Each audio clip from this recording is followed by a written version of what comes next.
Hello everyone, welcome to profit by India. दोस्तों, ये तो मतलब एक तरह से नवरात्रि का और इतने ऑस्पिशियस टाइम में ट्रम्प ने क्या रिटर्न गिफ्ट दिया है। और 75th बर्थडे के टाइम पे जो भी हुआ था आपने देखा 3-4 दिन पहले। मतलब ये तो हाइट ही हो गई ना कि एवरीबडी नोज कि out of every 100 H1B visas issued 70 या 75 visas are taken by Indians. अब उसमें वो तो H1B वीज़ा को बंद कर रहे हैं, बट क्लियरली निशाना आपको भी पता है कहाँ है। इसके कुछ रिपरकशंस हैं, but as a stock market person मैं पहले जो मुद्दे की बात है वो क्लियर कर दूं। I think Indian IT companies को आप अभी तक शायद काफ़ी लोग समझे नहीं हैं। आपको क्या लगता है डोनाल्ड ट्रंप आने के बाद वो अभी 10 महीने हो चुके हैं, November 5 के बाद से वो जब इलेक्शन जीते, आपको लगता है हमारी कंपनीज वेट कर रही थी जब से ये टैरिफ लगे वगैरह? They have already prepared and they are already preparing for the worst in terms of H1B। Actually if you see post covid बहुत सारा काम वैसे भी ऑफशोर हो रहा था। ऑफशोर यानी वो इंडिया में रिमोट वर्क के द्वारा, क्योंकि कोविड में तो आप ट्रैवल कर नहीं सकते थे, तो via remote work via different countries already काम हो रहा था। ये तो अभी एक स्टैंप ऑफ अथॉरिटी लग गया है कि भाई आगे जिनको H1B देना था उनको नहीं मिलेगा आफ्टर 21 सितंबर। एंड 22 सितंबर से मार्जिन ऑन जीएसटी प्रोडक्ट्स कम होने वाला था इंडिया में। और उन्होंने बिल्कुल उसी टाइम पे आके आपको टका 75th बर्थडे का रिटर्न गिफ्ट दे दिया दोस्त ने। यही दोस्ती निभाई।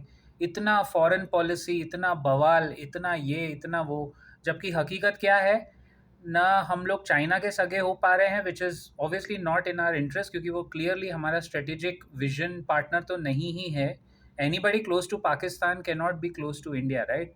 दूसरी तरफ पाकिस्तान सब तरफ जाके डील किए जा रहा है।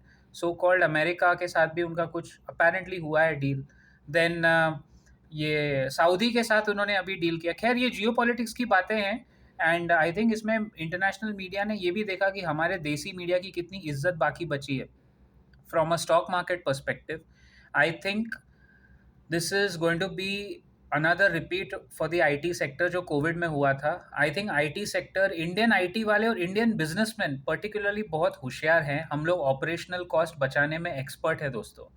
मैंने कहा था ना आपको कल वाले वीडियो में जब ये खबर आई थी कि इंडिया में कोई धंधा रोक के बैठने वाला नहीं है ट्रम्प के लिए। हम लोग अलग अलग वे में ऑफशोर करके जुगाड़ करके कैसे ना कैसे Indian IT companies will reduce their cost of operations. Actually if H1B visas are reduced and if new professionals are not sent, ये एक तरह से अभी नहीं, अभी आप मंडे को देखोगे मार्केट में थोड़ा हाहाकार होगा, बवाल होगा। अगर ट्रंप ने ये नीति वापस ले ली, अगर यूएस के कोर्ट्स में, सुप्रीम कोर्ट में इस पे स्टे ऑर्डर या कुछ आ गया, वैसे भी आईटी स्टॉक्स भागेंगे। और अगर ये ऐसा का ऐसा रहा in principle the new H1B $100,000 का फ़ी, तो भी मुझे लगता है आफ्टर 6 मंथ्स हमारे आईटी कंपनीज के लिए ये अच्छा ही है दोस्तों, क्योंकि वो लोग अपना काफ़ी ऑपरेशनल कॉस्ट बचाएंगे। They will get work done from cheaper locations. Indian IT engineer अभी कोई सस्ता नहीं रहा है कि अमेरिका में जाके वो काम करे, वो भी महंगाई हो गया था। हमें भी अभी चीपर ऑल्टरनेटिव्स ढूंढने की नौबत है। This is not 1995, we are in 2025। तो हमारे भी कॉस्ट ऑफ लेबर अभी बढ़ रहा है। और दूसरी बात, ये जो मीडिया कुछ टिपिकल गोदी मीडिया चैनल में आप देखते हो ना, इंडिया का इसमें फ़ायदा है, 1 लाख स्किल्ड लोग इंडिया में आएंगे तो इंडिया में, अरे इंडिया में पहले ही आईटी सेक्टर में जॉब्स नहीं है, ये लोग को आप कहाँ एडजस्ट करोगे? और ये लोग सब वहाँ सीनियर पोजीशंस पे है। वो लोग क्या इंडिया में आके गन्ने का जूस बेचेंगे क्या? मतलब इथेनॉल E20 की ब्लेंडिंग तो नहीं ही करेंगे ना, फ्रॉम दैट एंगल।